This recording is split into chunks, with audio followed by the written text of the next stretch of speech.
पौराणिक काल की कथाओं और धार्मिक ग्रंथों में कई महान राजाओं के शौर्य और पराक्रम का उल्लेख मिलता है, जिन्होंने धर्म की रक्षा के लिए अपने प्राण त्याग दिए। हिंदू धर्म के इतिहास में एक ऐसा धर्मवीर राजा हुए हैं जिन्होंने अपने वचन को निभाने के लिए अपना राजपाट तक छोड़ दिया।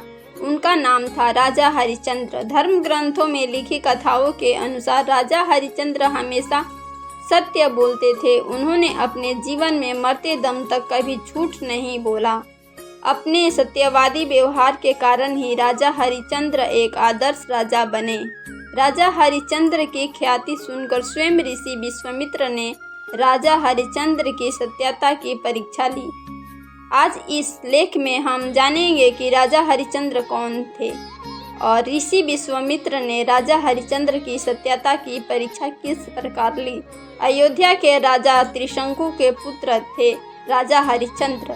पंडित इंद्रमणि धन्याल के अनुसार राजा हरिश्चंद्र अयोध्या के सूर्यवंशी राजा त्रिशंकु के पुत्र थे। हरिश्चंद्र की पत्नी का नाम तारा देवी और पुत्र का नाम रोहिताश्व था। मार्कंडेय पुराण में बताया गया है कि राजा हरिश्चंद्र जब किसी को कोई वचन देते तो फिर अपने प्राणों पर खेलकर भी उस वचन का पालन जरूर करते थे।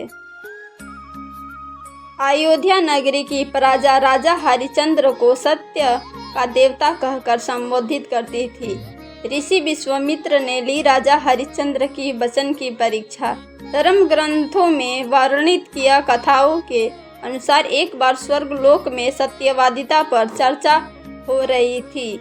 सभी देवताओं ने महर्षि वशिष्ठ से पूछा कि इस संसार में ऐसा कौन है जो कभी झूठ नहीं बोलता।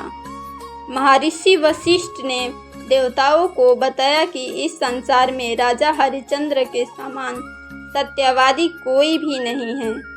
राजा हरिश्चंद्र के लिए प्रजा के हित और अपने धर्म से बढ़कर कुछ भी नहीं है।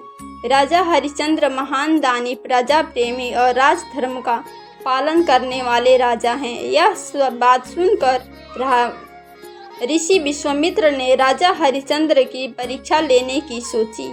ऋषि विश्वामित्र ने उसी रात राजा हरिश्चंद्र के सपने में आकर उन्होंने सारा राजपाट दान में ले लिया। अगली सुबह ऋषि विश्वामित्र ने राजा से दान की सिद्धि के लिए दक्षिणा लेने पहुंच गए। अपना राजपाट दान में देने के कारण राजा हरिश्चंद्र के पास दक्षिणा में देने के लिए कुछ भी नहीं था। अपने वचन के पालन के लिए काशी जाकर राजा हरिश्चंद्र ने अपनी पत्नी को अपने पुत्र के साथ एक ब्राह्मण की दासी बनने के लिए बेच दिया। शमशान घाट के एक चंडाल ने राजा हरिश्चंद्र को शमशान घाट का चौकीदार बनने के लिए खरीद लिया। ब्राह्मण और चंडाल से मिली धन से राजा हरिश्चंद्र ने ऋषि विश्वामित्र की दक्षिणा चुकाई।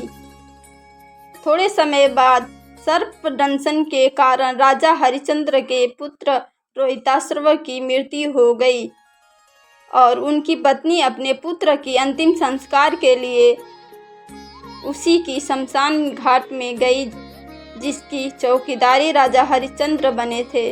राजा हरिश्चंद्र ने फिर से अपना कर्तव्य का पालन किया और अपने पुत्र की मृत्यु के दर्द को सहते हुए भी अपनी पत्नी से शमशान घाट में प्रवेश करने का कर मांगा।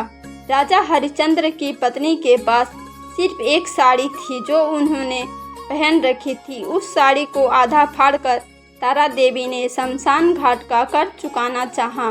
तभी आकाशवाणी हुई कि राजा हरिश्चंद्र अपने कर्तव्य निष्ठा और वचनबद्धता की परीक्षा में सफल हो गए हैं। इसके बाद ऋषि विश्वामित्र ने राजा हरिश्चंद्र के सपने में प्रकट हुए। ऋषि विश्वामित्र ने रोहिताश्व को जीवन दान दिया और राजा हरिश्चंद्र को उनका राजपाट लौटा दिया।